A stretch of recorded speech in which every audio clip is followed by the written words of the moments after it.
Welcome to Avant-Garde Entrepreneur. I am so glad you're here today with me, my friend. Around here, we are all about helping you create the sustainable social enterprise of your dreams, one that's impactful for your beneficiaries and personally sustainable for you.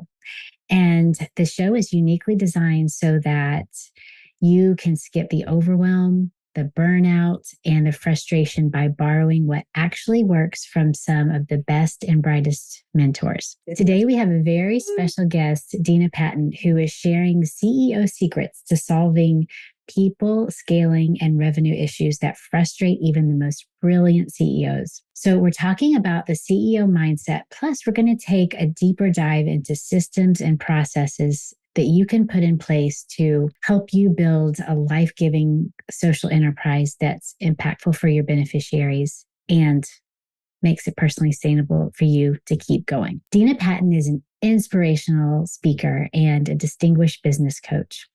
While Dena specializes in guiding Christian leaders, I can tell you from personal experience that her wisdom applies to every one of us, regardless of our theological foundations. She has a proven track record working with thousands of other purpose-driven entrepreneurs and business owners and influential leaders on a global scale. She's dedicated to cultivating great leaders who are at the forefront of building remarkable companies. And with her distinguishing coaching career spanning over 22 years, Dena's three-pillar coaching approach helps her clients build efficient systems, strategic sales, and great leadership. Beyond her professional endeavors, she passionately follows her calling to make a positive impact on girls and women through her 501c, the Girls Rule Foundation. And she's the co-creator of a Bible study series called Happy Hour with Jesus. At the heart of her leadership philosophy are 6 core values: courage, accountability, authenticity, faith, integrity, and fun. Dena, thank you so much for being here with us today. Thank you. And thank you for that intro. Welcome. It's amazing.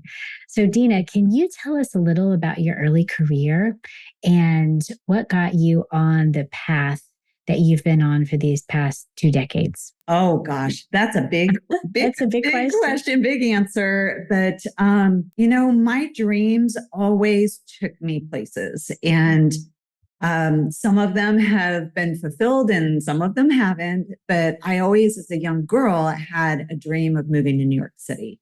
And I was from Phoenix, Arizona. At the time, Phoenix was very small, not a lot of opportunity, not a lot of things that I dreamt of.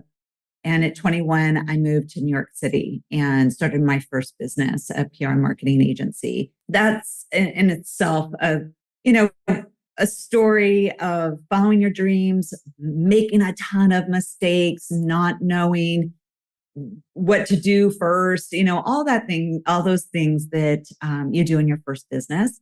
I made all the mistakes, but I did some things right. And I'm by nature a systems person. And one of the best things I did was create systems in my business. And I only had 3 employees, but one of the things that we had was the only magazine in New York City dedicated to entertainment. So theater, Broadway, off-Broadway, comedy, dance, etc. I was really, really fortunate to have 2 guys knock on my door and say, hey, there's something coming. It's called the internet. It's going to put you out of business. It's going to put your magazine out of business.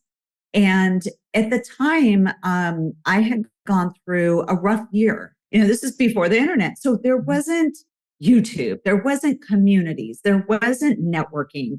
You could be a member of your chamber. That was about it. Yeah.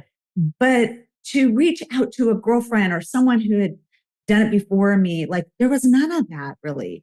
And so for me, I was just figuring it out by myself, which I think a lot of, whether you're a nonprofit, for profit, you're following a calling, a dream, a business, you do it alone for a little, for a little while until you have people. But I had a rough year of trying to figure it out on my own. And I was working 16 hours a day, and I had a minor stroke at 27. Wow. I call it my blessed interruption. And it was just the thing that put me on my knees and what came out of that recovery, I learned how to speak again and just got my life back on track because I heard God say, you are not using your gifts how I designed them, right? Mm-hmm.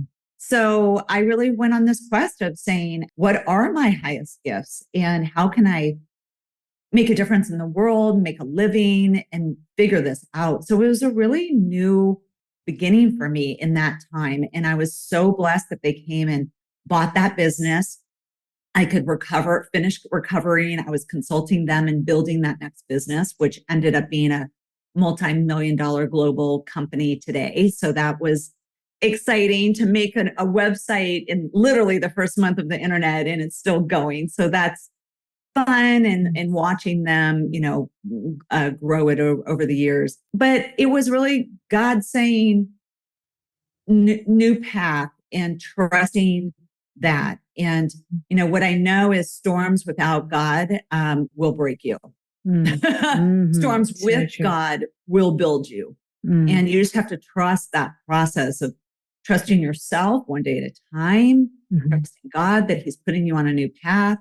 So really I identified some kind of core gifts and things that I'm good in and blessed in, and put me on this path of coaching, training, inspiring, empowering people, which then led a few years later, about 3 years later, to really a spiritual calling to advance girls and women in the world.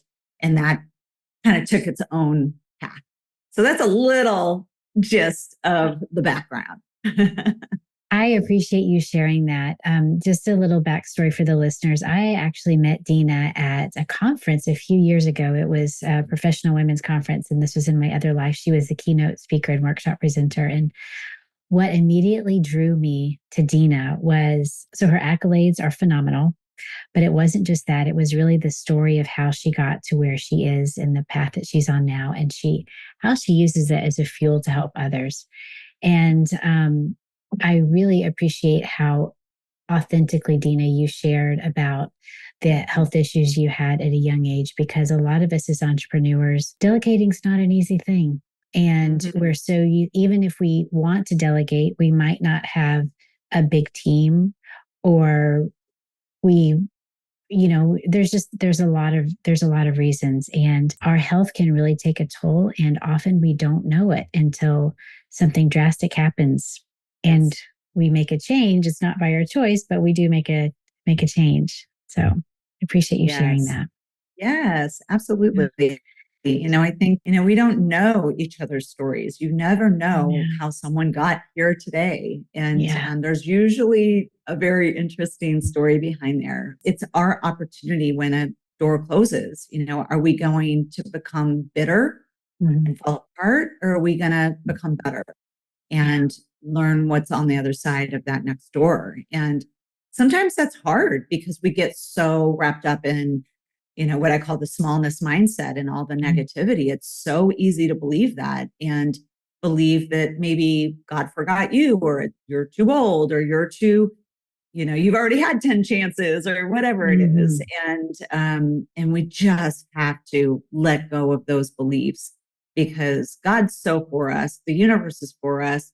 We're essentially for us, except when we're in that negative mindset. We are for ourselves. Just when we get in our own way, and then we sabotage ourselves and become nasty to ourselves, and then we remember who we are and the path that we're on. One of the things that I remember you talking about, and I'd love for you to share more in this room, there were a few hundred when you look at it from the outside, I would say very successful women who were financially successful, meaning they had started their business and could stand on their own and were flourishing, taking care of multiple generations of people. They, had families, all that. So on the outside, it would look as if everyone were really successful. One of the things you talked about, I think pretty much every jaw in the room dropped. You talked about this difference between the CEO mindset and the entrepreneur mindset. Can you share a little bit of insight with our listeners about that? The gist of it is a entrepreneur mindset is the master of everything. A CEO mindset is master of vision, strategy, greatness, right? So that entrepreneur mindset is wearing the 10 hats, constantly lives in survival. They're just putting out fire after fire after fire. They're living in task oriented, today oriented, fire oriented. What's the next thing I have to do? Which keeps you very much in survival mode. And versus a CEO mindset is really in the future, pulling the business towards the future, right? So you're out 2 to 3, maybe 5 years. Some people can't do vision past 3 years, and that's okay. But you have a vision 2 to 3 years where the train is going, and you're out there pulling the business, right? With vision, strategy, greatness, command, clarity towards that. And whether you have a team of 2, 20, 200, that job of a CEO of really living into the vision and staying aligned to the vision with your values, hire, fire, and lead by your values. It's the thing that keeps the train on the track. You compromise your values, that train's getting off track. Your track is your values. Hire, fire, lead by your values. So if you're doing that every day, going towards every decision is honoring and getting that train closer and closer to the vision. That's a CEO mindset. But we wait. Here's the thing. It's like, well, when my business becomes big, then I'll be a CEO. No. Be $1 million CEO or $50 million CEO, right? I have a lot of clients in the $20 to $100 million revenue range, right? My $30 million client is trying to get to $50 million in the next 2 years. So here's the question I have for him. So are you leading every day as a $30 million CEO, or are you leading, hiring, firing, leading, making all the choices as a $50 million CEO mindset, right? Who do you have to be every day before you become him, right? There's a saying, be her before you become her. You don't just wake up an Olympian track star. You're being that every day. You're practicing being that every day. Then you're doing the things that are aligned to that. And then you have the result called Olympian star, right? So if you want to have a $50 million company or a $500,000 company, you've got to set your mindset up. What does that look like? If I'm at 200,000 right now, but I want to hit 500,000 in the next year to 2 years, then I'm going to challenge you to put that $500,000 CEO mindset on and think like it, act like it, strategize like it. The next meeting that you have, are you showing up like a $200,000 CEO? Are you showing up like a $500,000 CEO? Because they're very different. They're very different, right? So it's holding yourself at a higher, what I call your higher greatness version of yourself, right? Instead of the current identity, I'm a $200,000 business owner or a $2 million business owner, but I want to get to 5 million, then I would challenge yourself, start being that. It's not that you're pretending. Let me make a distinction. It's not, pretend I'm a $5 million, right? We're not pretending. It's a way of being. How does a $5 million CEO have his staff meeting, negotiate, show up, lead the next meeting? How does a $5 million CEO ask people to be on their board? Different than a $1 million CEO. So that's that in gist, that it's getting out of this entrepreneur mindset. You're doing everything because you believe you have to do everything. You have yourself convinced, well, I don't have any team members. I have to do everything. Well, as long as that is true for you, that's the reality you're living in. So let's change the narrative. I am doing a lot and I have 10 hats. However, I have a strategy and a plan to hire my first VA so I can get out of these 3 systems. Mm-hmm. And then I can sell more, get more revenue in to hire my next assistant. Mm-hmm. Then I can offload these 3 systems. Mm-hmm. Then I have enough revenue to hire a salesperson and replace myself, right? So there's a plan to get out of the CEO, consumption. Mm-hmm. Yes, because isn't it so just consuming? You're just stuck in the rat race in this cycle of buyers and survival every day. Yeah. But I'm going to challenge you.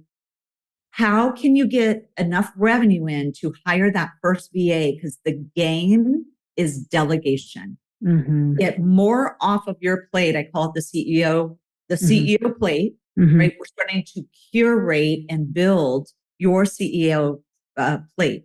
What should be on your CEO plate in a year from now, mm-hmm. right? That's the things that are on your plate right now. What are the 5, 6, 7, 8 things that we can hire out that don't belong on your CEO plate? Yeah. Right. So, and we do it by one hire at a time.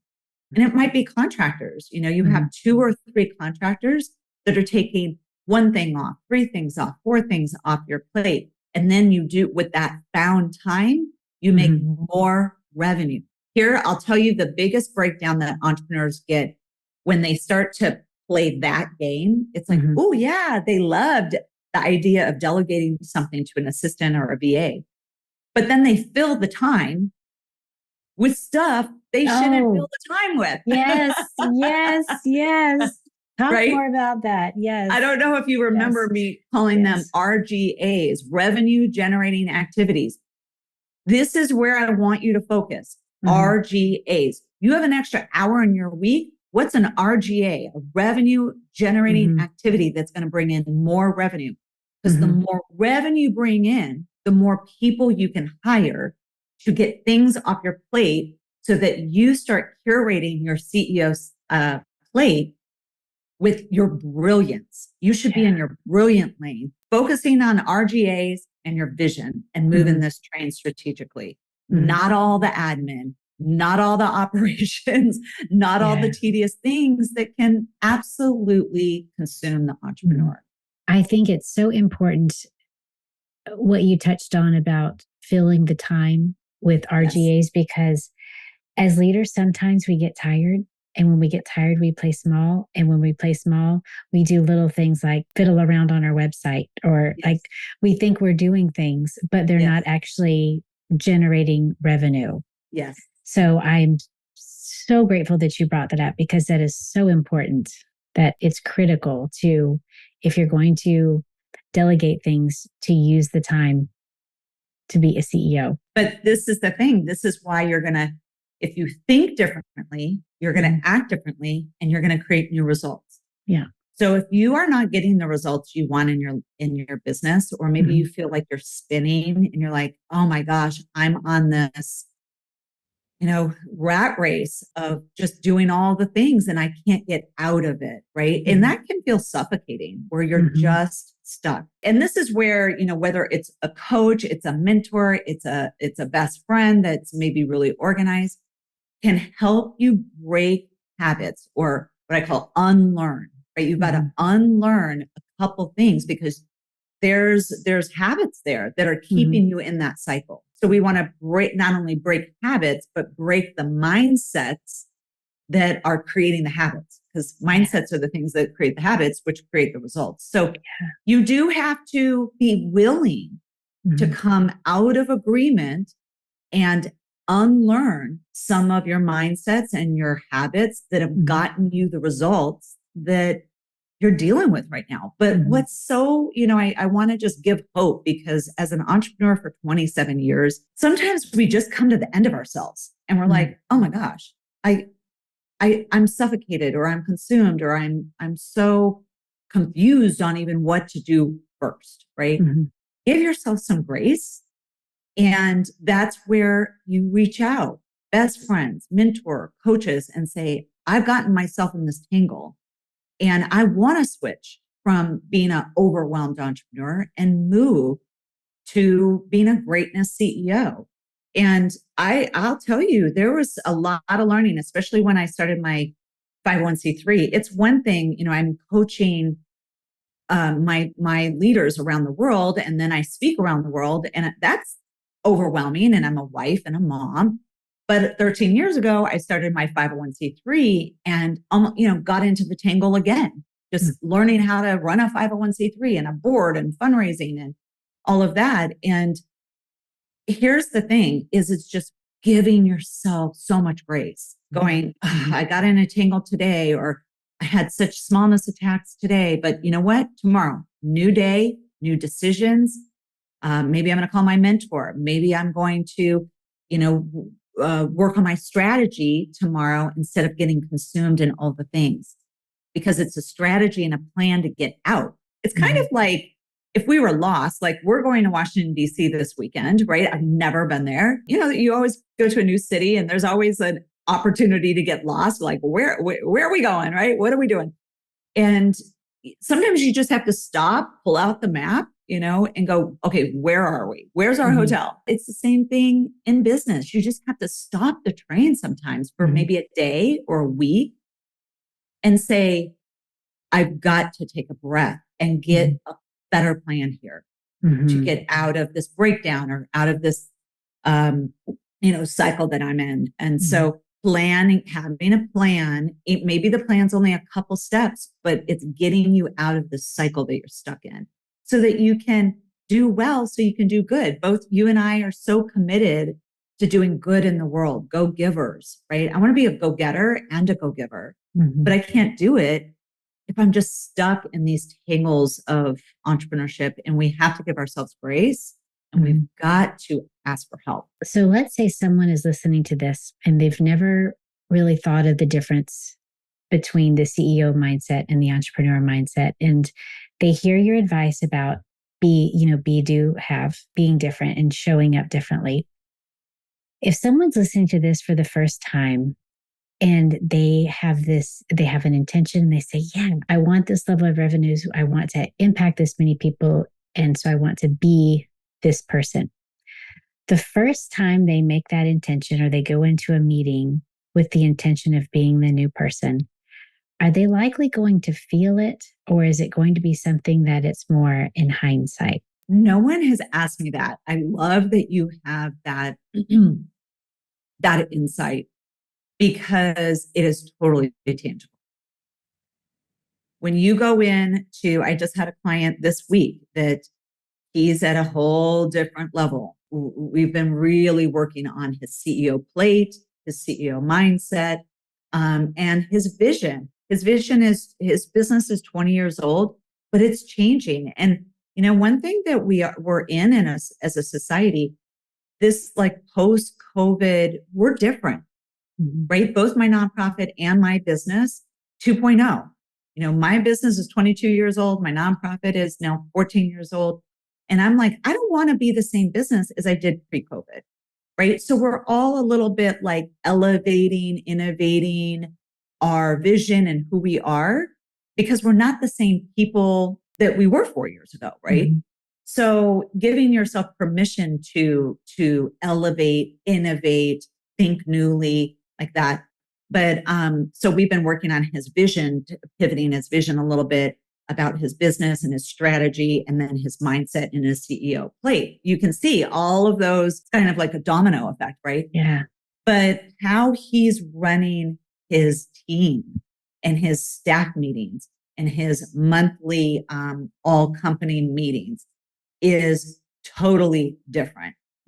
His $30 million CEO mindset, how he's running that, literally how he walks in the door and how he's structuring that staff meeting is totally different, feels different. I mean, the first time he got out of a meeting, he texted me. He was like, oh my gosh, that was amazing. Because it's this higher version of yourself that you're like, I didn't even know that I could like just go there, right? I can make a choice. We hear all these memes and inspirational. I mean, there's no lack of inspirational mantras, right? Like going to the next level and we're so unlimited. And we're, the unlimitedness of ourselves, but we don't really get it until we start to play that game.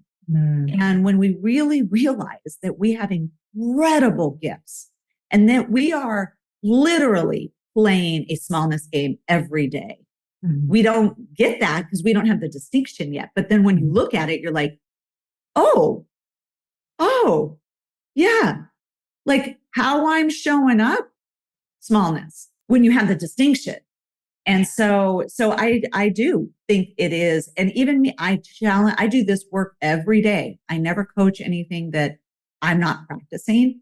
I am always practicing my CEO mindset. I'm elevating all the time who I'm being, how I'm showing up, how I'm speaking. And I'm learning CEO skill sets all the time. You're never done. Yeah. You're never done. Right. So yes, you feel different. You feel more powerful. You're like, oh my gosh, I am practicing this highest version of myself. And it is incredible. And it's choice by choice. You're going to have smallness moments. You're going to have little smallness attacks. And that's normal because we're human beings. It does feel so good to play the greatness game and be in the game of, today, I am choosing my highest self and how I show up and speak and communicate, my effectiveness, my vision, my leadership in my family and in my business. So interesting. Just the other day, I the word unlimited came up for me. Whenever you said it, it made me think of it. And I thought, I actually paused for a moment and I thought, what would it feel like to feel unlimited? To feel like I could really do anything. And I realized that I'd never actually asked myself that before. Seen the word a lot of times, said the word a lot of times, thought it a lot of times. But to actually take myself through the exercise of, wow, what would that feel like? And it was amazing, the energy shift that happened. And it wasn't like I was about to go out and do anything brilliant. It was just a moment where I thought, what does this word really mean to me? And I think that it's important for for the listeners to understand that you have two people here who have lived a lot of life, done a lot of things, and we're still asking ourselves these questions. And, we still have, I told my husband the other day, I said, I need some time.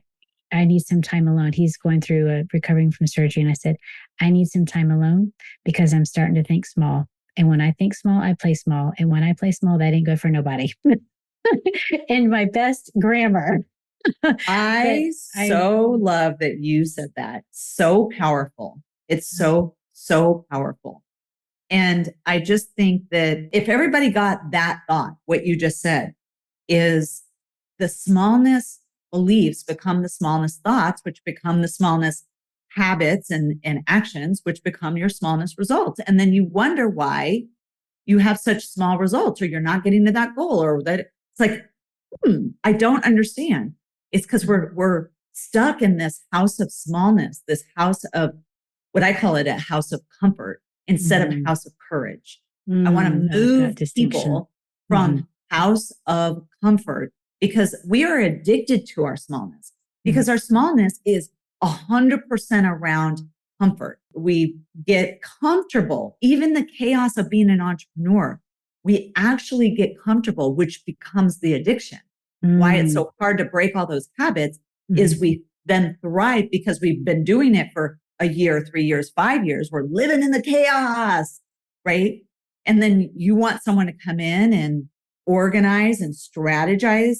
It freaks people out because they're addicted. They know how to operate in the chaos, right? They actually don't know how to operate when things are like well-oiled machine, strategy, vision are on track, values on track. They're like, what? I don't know how to do that, right? It's okay. It's okay to not know. It's okay to be uncomfortable. That's where the magic happens. Magic doesn't happen in our comfort zone. Magic happens in the courage zone, right? So you have to be willing to say, I'm willing to let go of the chaos and the habits that are keeping me small and play a much bigger greatness game, because that is where the magic is. And here's a beautiful thing that I just always remember every time whether I'm on a podcast, I'm speaking at a conference, I have lots of mantras that help me stay in my greatness mindset. Mm-hmm. But one is really simple. It's not about me. Mm-hmm. Gifts aren't about me. My business isn't about me. My work is not about me. God is using me and my gifts, and my businesses are a delivery platform for my gifts and my greatness. And when I remember that, I'm on mission. Mm-hmm. And I'm like, get out of my way. Move over, right? But when I make it about me and I get in my head and I get in my smallness and one of the things that gets me in my smallness is when I failed second grade and had to redo it. And that story, we all have a story about ourselves.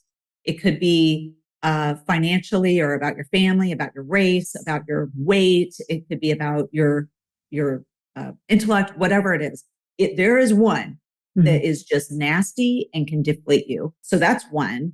And then two, when I had to learn how to speak again, there's still about 200 words I can't say. Oh, wow. So my smallness is always right there reminding me, don't say that word. Don't say that word. Don't say that word. Oh, you're going to sound really bad, right? Mm-hmm. So we have this built-in smallness mindset that feeds us negativity, because the last thing my smallness wants to do is change the world and empower people in their greatness and learn how to master their greatness and get their gifts and greatness out in the world. It's a total threat to my smallness. Yeah. So it's going to use that every day against me. But when we know better, we can do better. I know that it's like, okay, yep, there it is. Smallness showing up. Yeah. There it is. Right? Yep. Hello. And guess what I do? I turn it down and go, you do not serve me for where I am going. Yes. Thank you very much. I don't need to hear you today. We got to take control of our mindset or it will bury your gifts. And that's what, whether I'm working with the girls and Girls Grow Foundation or my clients, CEOs, I want people to be in their gifts, in their purpose, in their greatness. And for me, that's why we're on this earth. The earth is, I feel like heaven is home, but earth is our assignment, and we have gifts to share with people. But I think we get really scared, right? We can get really caught in the fear of it, which I love that and I know your story, and I know your listeners know your story, that you took that courageous, leap out of your practice and now into this. I mean, that is just such an example of you following your gifts and your greatness and serving the world with them. So I love that.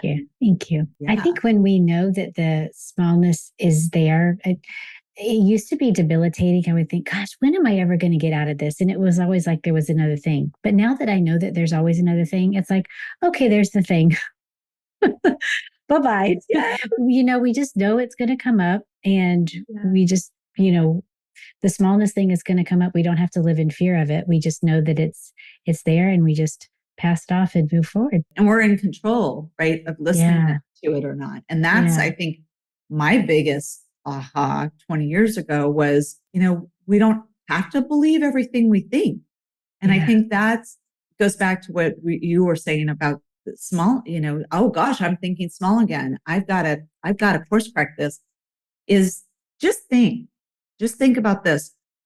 If 50% of the world knew that they didn't have to believe everything that their mind fed them. Because I think what we're raised to do, and just society, is you think, I'm believing that negative.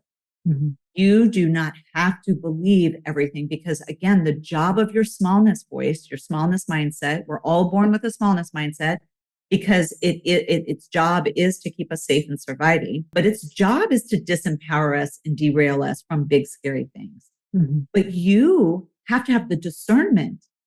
And that's where we're not raised. We're not raised with the discernment of when smallness is right and when it is not right. And if we learned as children that discernment, I think this world would be completely different. And, but instead we believe every negative thought that comes in our mind. Oh, I can't write a book. Oh, I can't speak. There's no way I can start a podcast. Who am I? Yeah. I can't leave corporate and start my own nonprofit. Who does that? I don't know anybody that does that. That's your smallness talking right there. That's not you talking. Yeah. You believed your smallness, right? Mm-hmm. So, but we don't have that discernment. And until we learn that discernment, we live in that smallness. Mm-hmm. So I love that, we're having this conversation. And even if one person learns that, it'll change your life forever. Yeah. And that's what the power of this podcast is. Yeah. Well, thank you. I love talking about the mindset piece because I think that is foundational and pivotal. Let's say that the one person gets it and is really ready and they embrace the concept of the CEO mindset and their CEO plate versus all the other stuff. From a practical standpoint, what are the, say, three systems? So much in business, it's very difficult for us to say, well, I can delegate this and delegate that. Mm-hmm. What would you say are three systems that someone with a CEO mindset really puts in place first or focuses on first? So I love systems. I could talk about systems all day long because they are your muscle memory of your business. Mm-hmm. They're the thing that anything that you repeat in your business that you do more than once a day or once a week should have a system to it. And the power of a system is that it's delegatable. Mm-hmm. So when you have steps or a system to something, it's your billing system, it's your admin system, your calendar system, your social media system, like everything, literally 95% of my business has a system to it. Mm-hmm. And what all that really means is there's steps. There's 3 steps to do that thing. There's 6 steps to do that thing. But once I write those steps down, now that becomes delegatable. Mm-hmm. When I get a new VA, in 27 years, I think I've had, 8 or 9 assistants. And when I am hiring someone new and onboarding them, I have the 20 systems that my assistant runs that they're responsible for on a daily or weekly basis. But each one of them is written down. And that way I can, in priority order, train them in a 2-week time in 20 systems.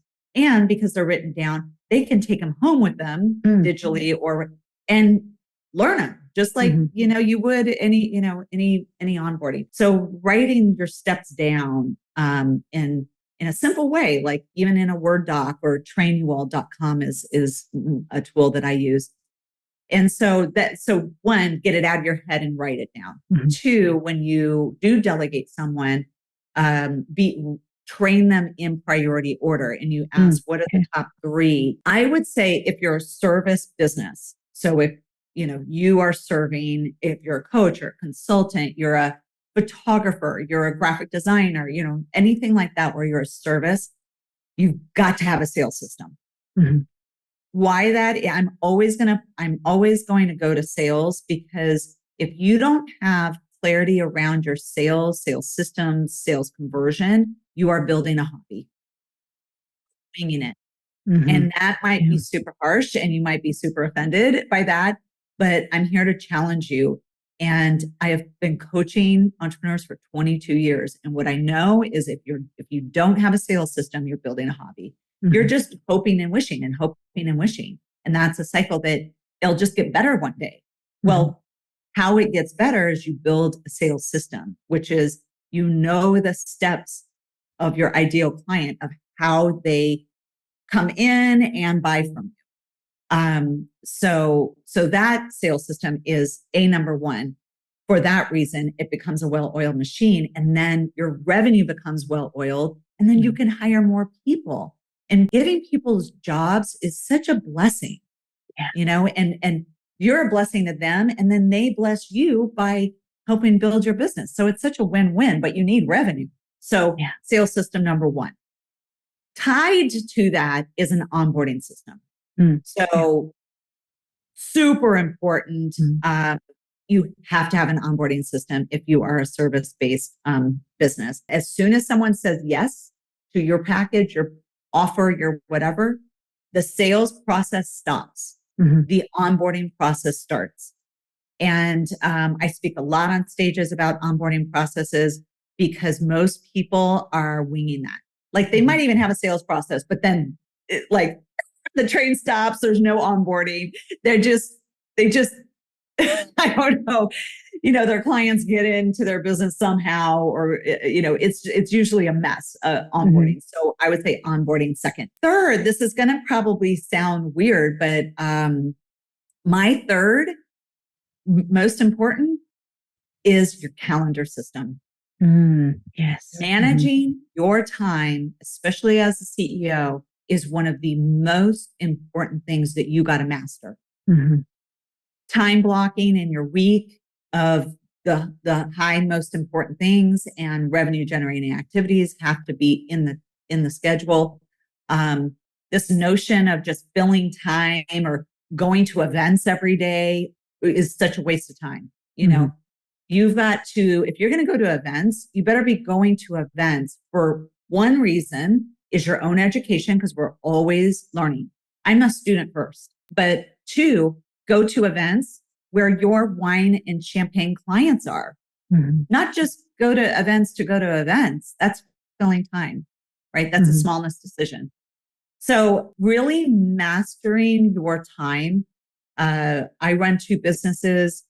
I work 30 to 32 hours a week because I mastered my time. And I know the highest, best use of my time to keep my engines going. And then I delegate everything else to my team. So those are the 3 I would say make the biggest. I mean, there's 100 systems, but those are the 3 that are going to make the biggest difference to every single CEO, whether you're sitting here with 20 million or 20,000 or 200,000. Sales, onboarding, calendar, master that. And then come back to me in 6 months and let me know how your business is. It's amazing. Totally different. Amazing. So I wanted to make sure I got this. When you were talking about the calendar system, you talked about being the importance of you are a lifelong learner. So you focus on events that are, or things that are about your personal learning, but then also going up to events, being intentional about going that where your clients are. Correct. Yes. Your wine and champagne clients.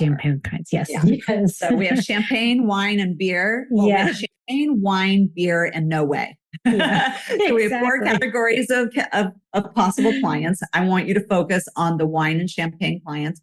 Where are they? What events are they at? Those are the events to be going to and being intentional with. But I think entrepreneurs kind of get into the loop of like, I got to be at every event, and they don't even have any strategy or way, reason.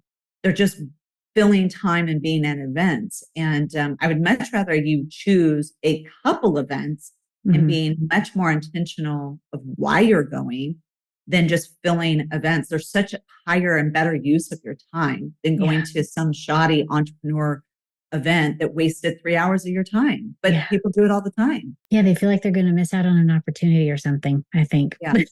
I do. The FOMO, right? Yes, yes. Oh, stay in your office and make money so you can hire your next employee, right? And grow this amazing business with your amazing gifts.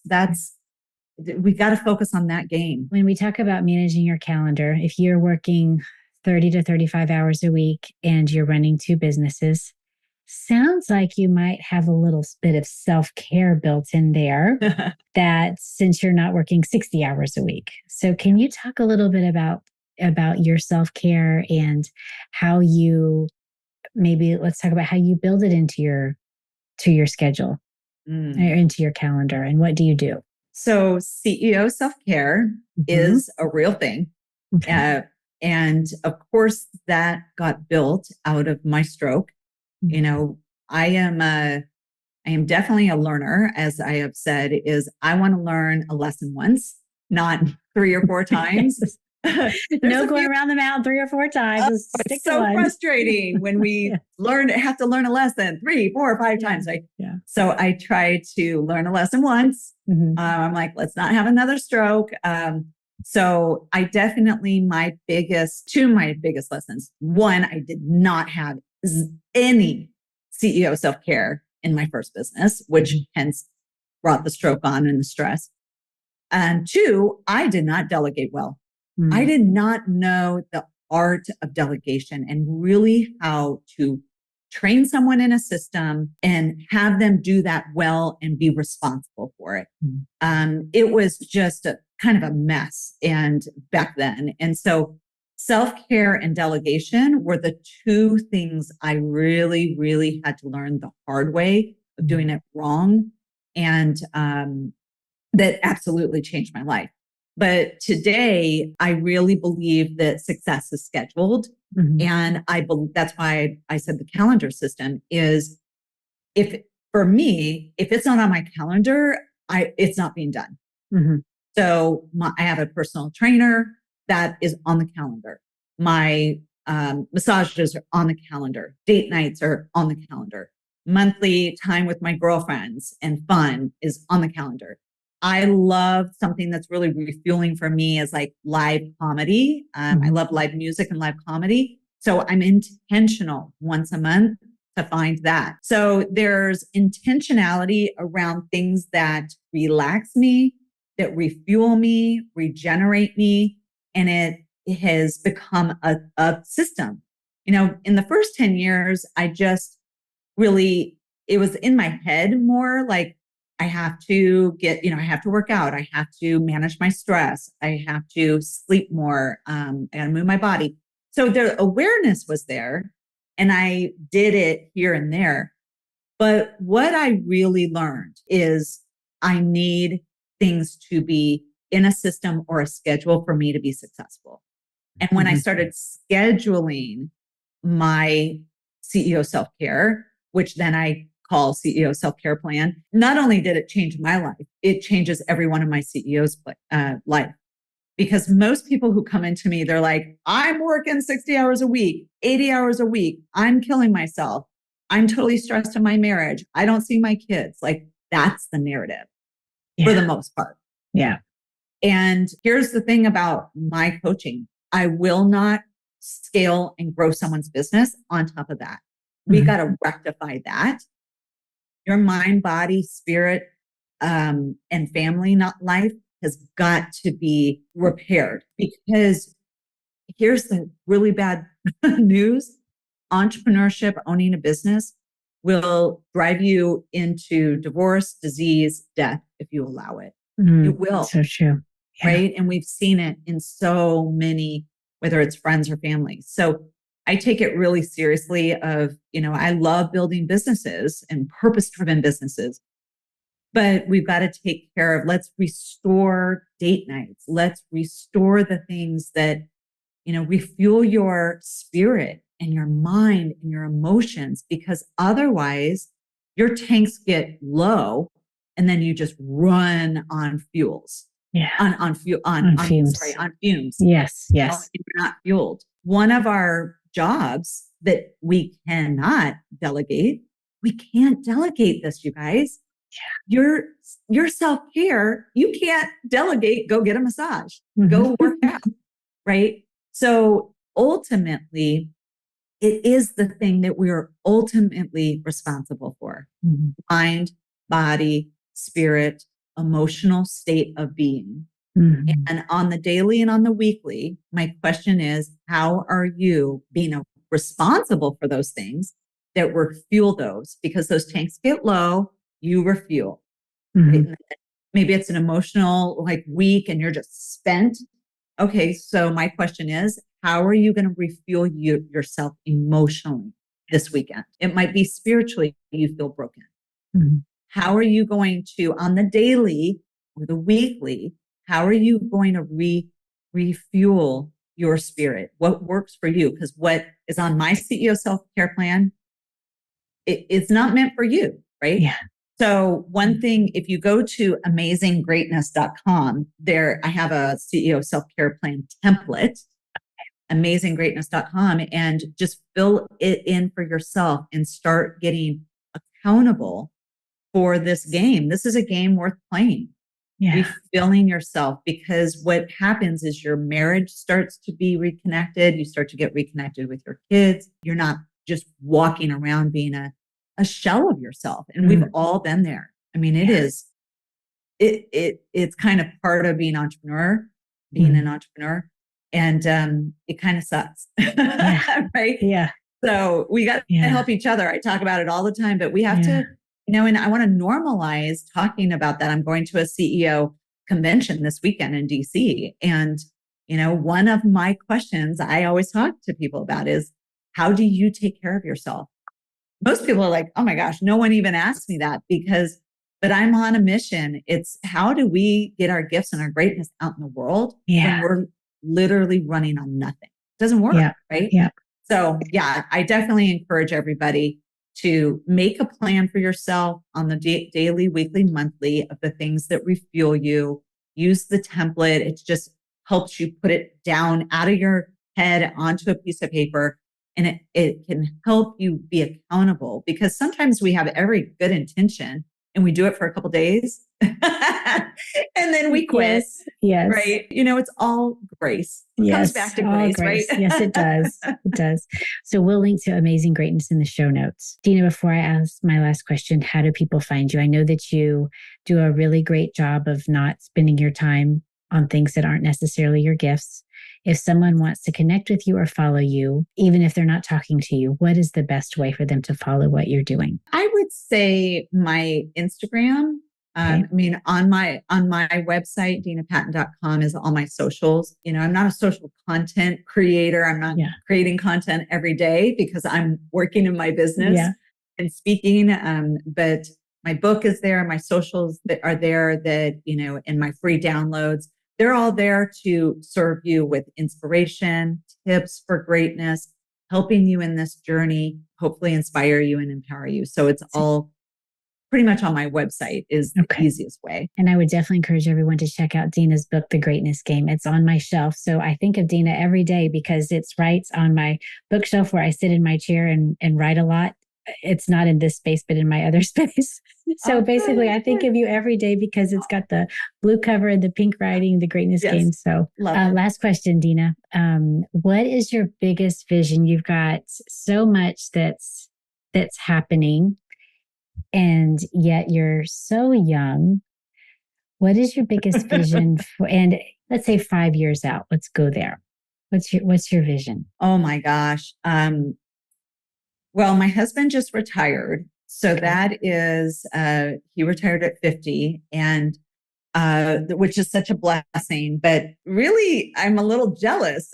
He gets to play all day and I'm still working, but I love what I do. I am so not ready to be done, but it is changing over this next, I'm probably in my last year of coaching one-on-one. And I'm going to be going to doing more of my retreats here in Scottsdale, Arizona, and then also in Italy. So I'm looking at the possibility of buying a house in Italy, which would be my retreat house and our second home.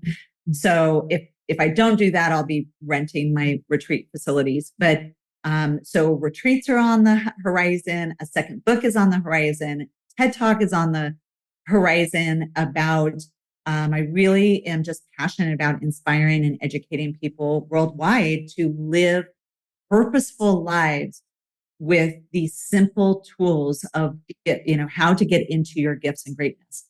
And so another book on that and TED Talk on that, then shifting my business a little bit more towards the retreats and an app for the greatness work.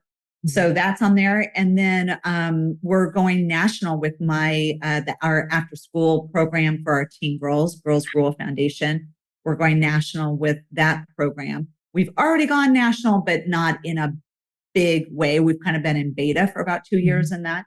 So that's exciting. And going, I want that program to be transforming 100,000 girls' lives a year. with empowerment and leadership work for middle school and high school girls. So that's on the horizon. So that kind of gives you a little vision of where I'm going. That's a little bit of a big vision. That's amazing, Dena. I love that. I can't think of anyone more perfect to have on the show to talk about greatness and living our lives in a purpose-filled way, and also having something left of ourselves at the end of the day. It's so inspiring to share the screen and share the air with someone that you're so practical, and the things that you share are so tangible and so real. And you've walked the path, and you want to help people along, and to do the things that work well for them. And most importantly, to avoid the missteps that you've made, and probably that I've made, and that most of us have made. Yes. Well, Dena, thank you so much. I'm so excited to see what happens in the future. And I'm so grateful for all you've given to us today. Thank you. Thank you so much for having me. And I just love the work that you're doing. So thank you for the invitation.